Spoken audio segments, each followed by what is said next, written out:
Welcome back. સુરતના પાંડેસરા વિસ્તારમાં ફરી એકવાર હની ટ્રેપનો બનાવ સામે આવ્યો છે, જેમાં એક યુવાનને હની ટ્રેપનો ભોગ બનાવી રૂપિયા પડાવી લેવાયા.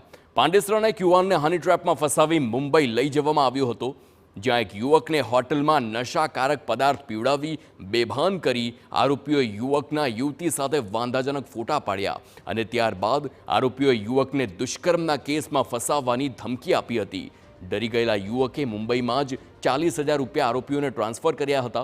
જોકે વધુ પૈસાની માંગણી થતાં આખરે યુવાને હિંમત કરી અને યુવકે ફરિયાદ નોંધાવી હતી, જે બાદ પોલીસે તાત્કાલિક કાર્યવાહી હાથ ધરી અને 3 પૈકી એક આરોપીની ધરપકડ કરી લીધી.